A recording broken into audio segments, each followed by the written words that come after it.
When I first started doing these deep learning practices, and they were introduced to me by a mentor, and for me, in many ways, AI, being involved with AI changed my life.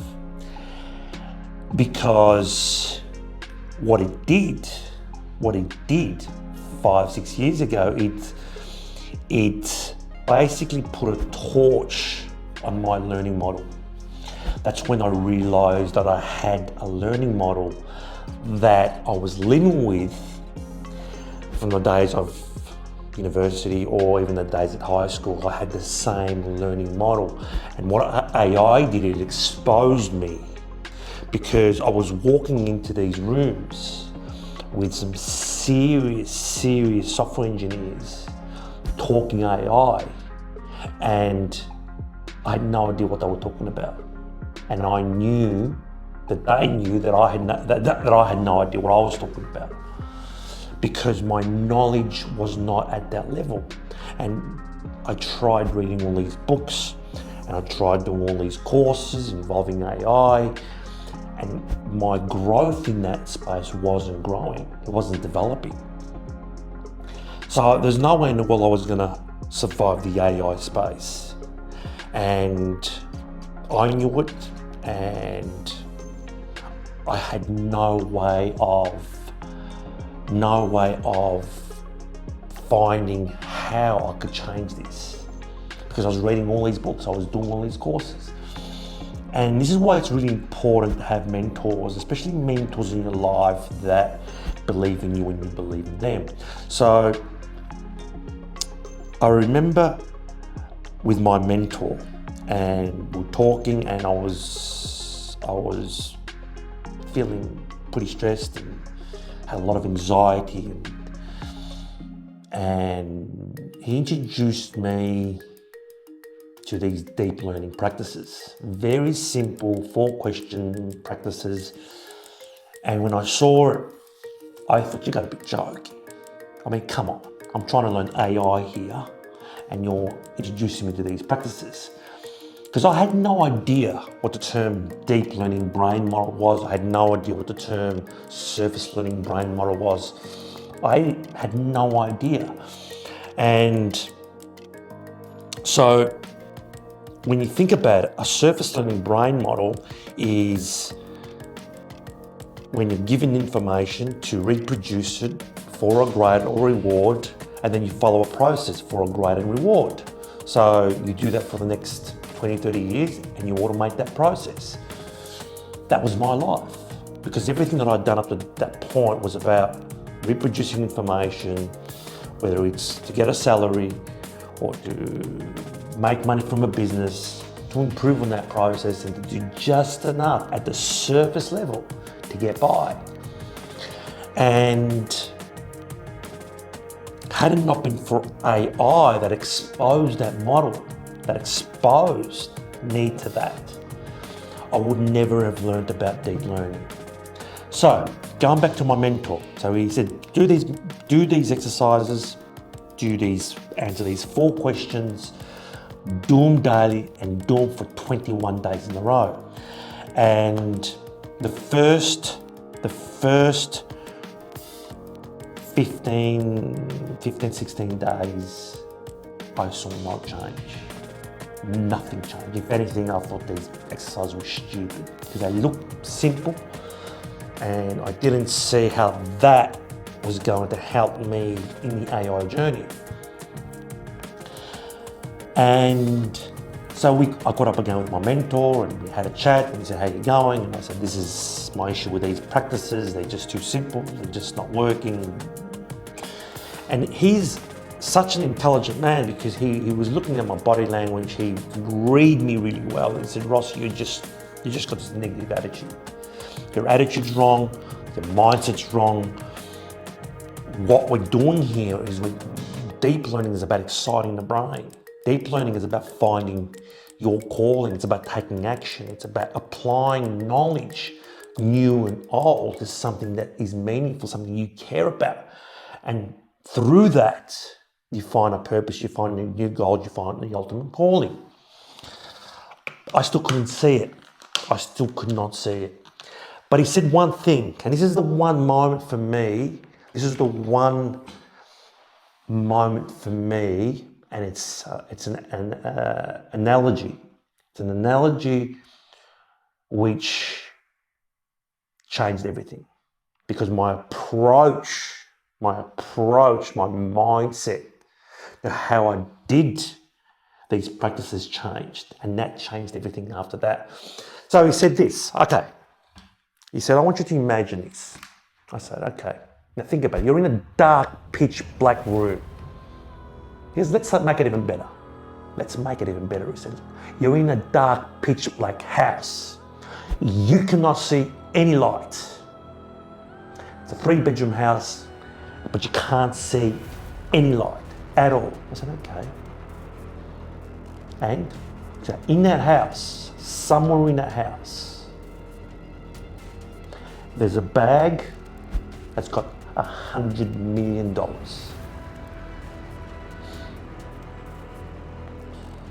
Okay. You find it, and it's yours. I said, okay. I didn't get it. He goes, think about it. Okay. So, you're in a house, it's pitch black, you can't see anything, and you know, in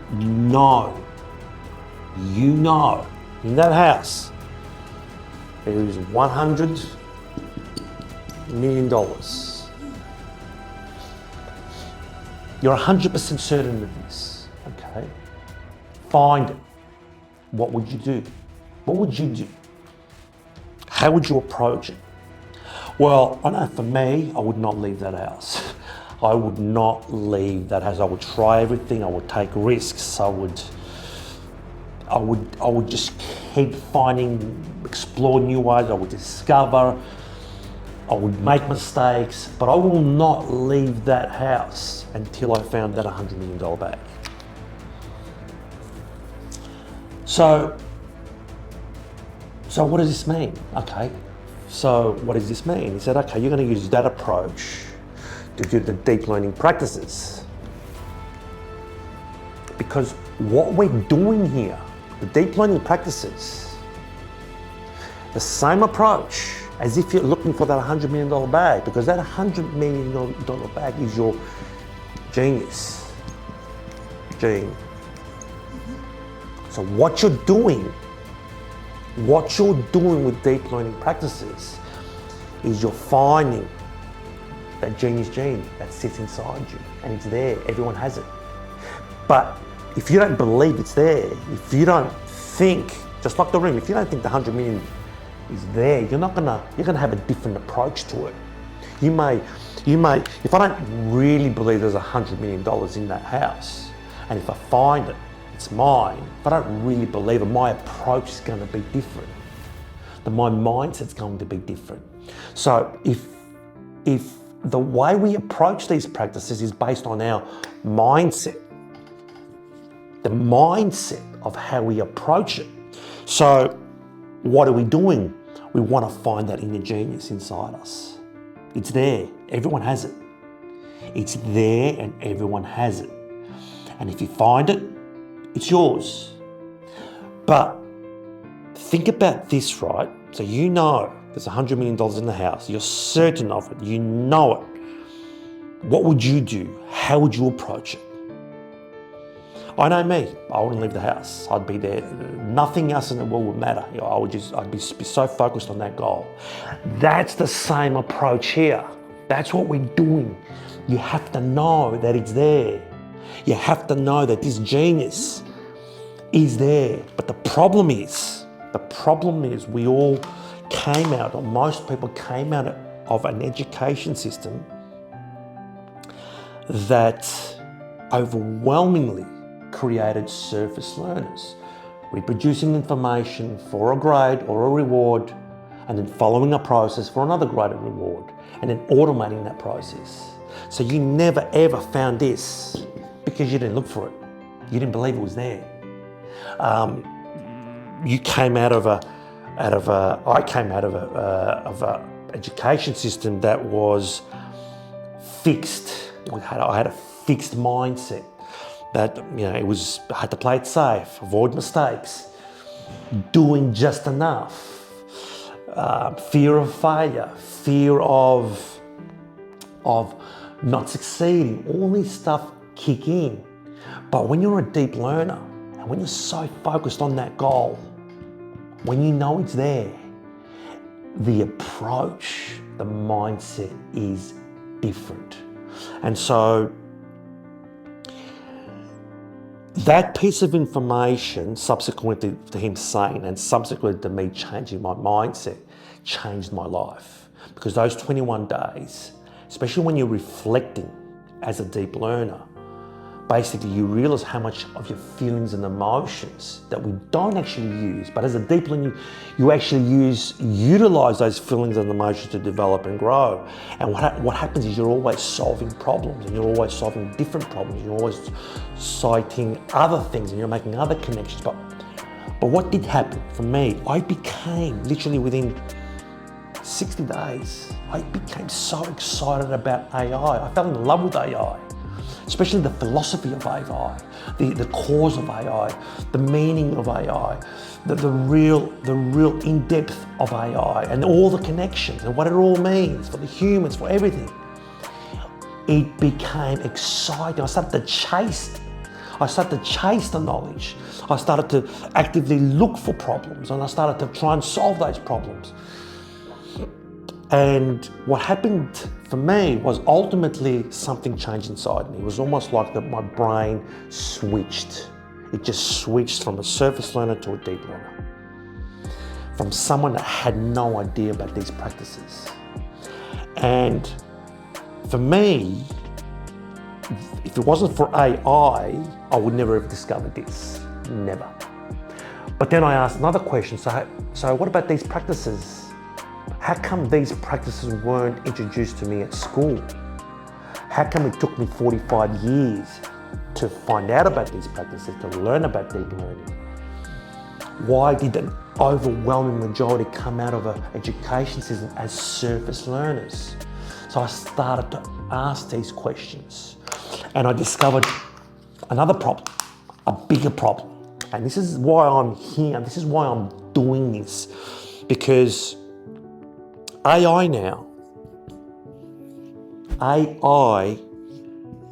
can do everything a surface learner can do.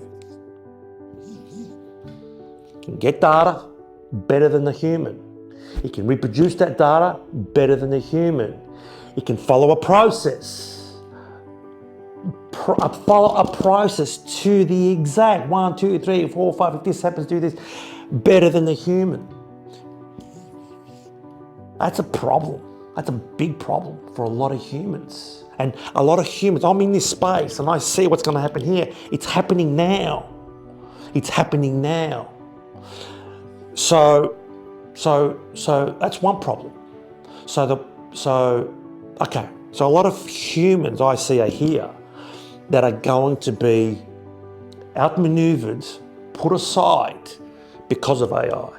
That's one. Number two, there's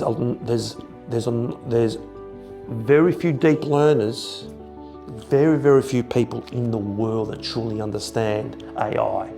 And I'm talking deep learners that truly understand this. Now, I'm not talking about the coders and engineers, because a lot of times, a lot of these coders and engineers, they're following a process given to them by someone superior, and they don't even know the full extent of the goal, because they're all doing little pieces here and there, and they're brilliant at putting it together.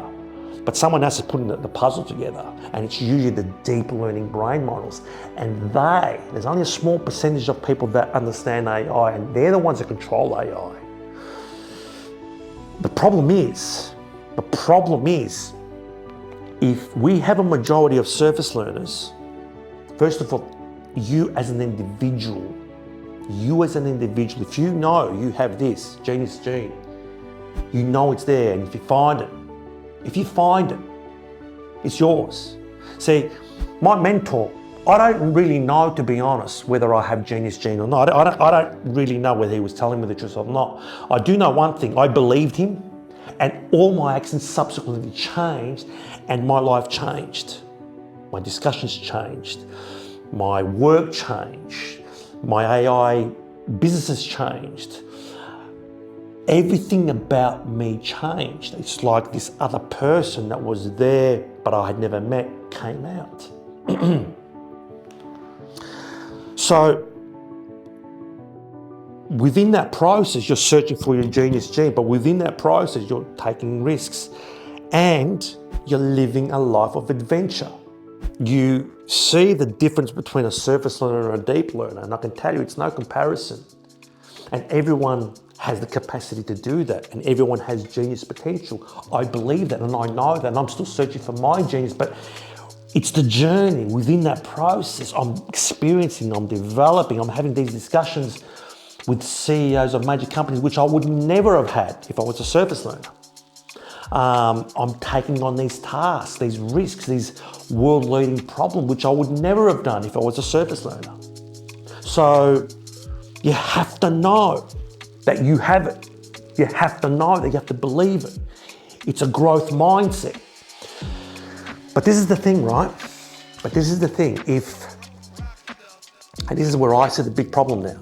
So given my AI journey, and given that I've discovered surface learning and deep learning through that journey, and given that I've experienced what it's done for me, the problem now is this, is you can't afford to be a surface learner anymore. This is going to take you out.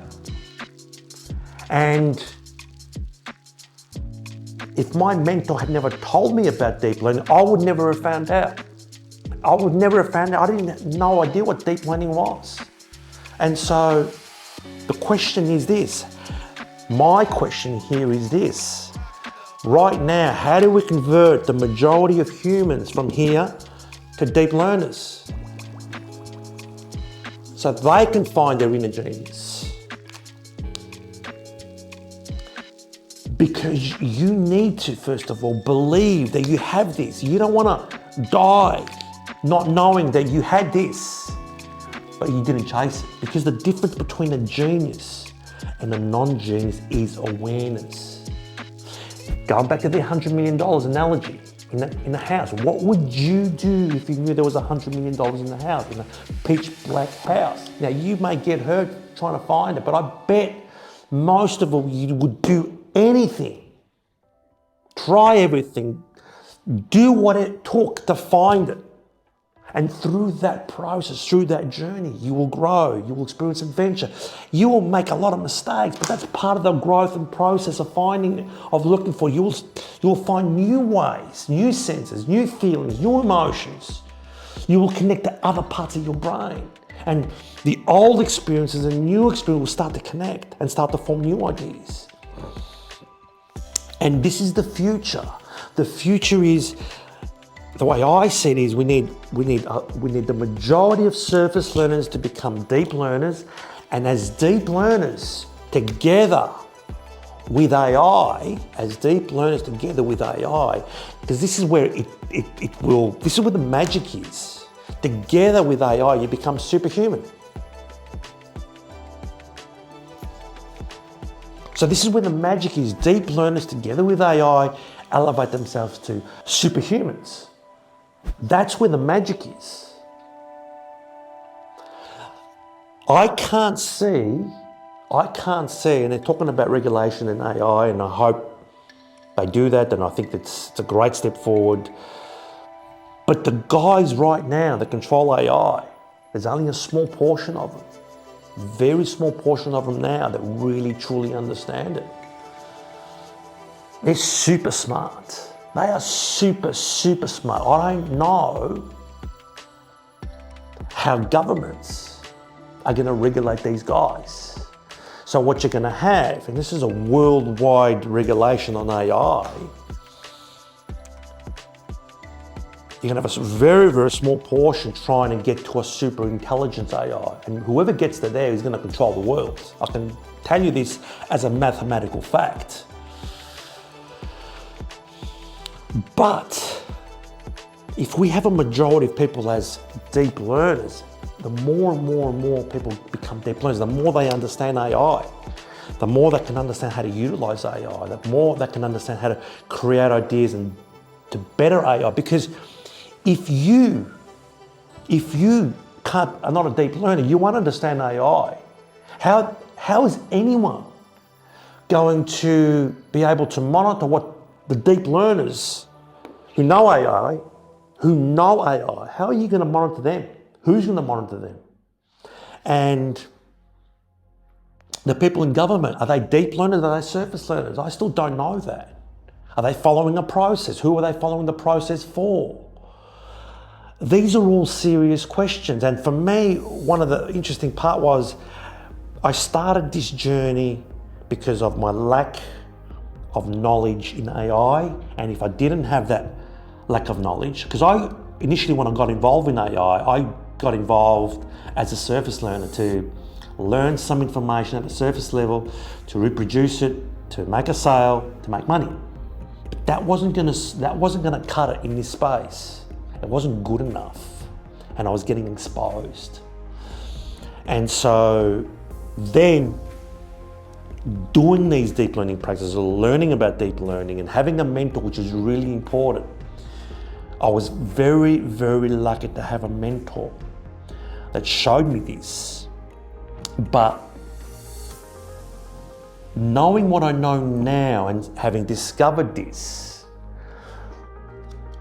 and what you do as a deep learner, you're always solving problems. You're always following a purpose, and ultimately you come up to what you think could be your ultimate calling. And maybe this is my ultimate calling, to help the majority of humans become deep learners and together to use AI to become superhuman for the betterment of humanity. For the betterment of humanity, because the majority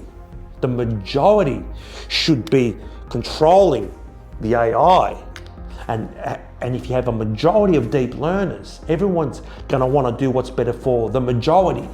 Everyone's gonna wanna do what's better for humanity, not just for themselves. But as an individual, your life will get better, it'll become adventurous, and you will start to meet the other side. And when that happens, when you experience that, when you experience something new in your brain, it's almost like upgrading your brain. It's like getting an upgrade on your model. And all of a sudden you start connecting different things in your brains, and neurons that you haven't used for 20, 30 years start to come alive again and start to react and start to get excited. And then you start to find a new adventure and find excitement. And when you find that excitement, you find that passion and find that purpose. And then you find like-minded people around you that will believe in you, you believe in them, and then you start creating ideas. So my main thing out of this is this. Going back to the $100 million bag in a pitch black house. If that was you and you know it's there, what would you do? Well, I'm telling you, it is there. It's more powerful than the 100 million. It's your genius gene. It's there. It's there. Go and find it, because it belongs to you.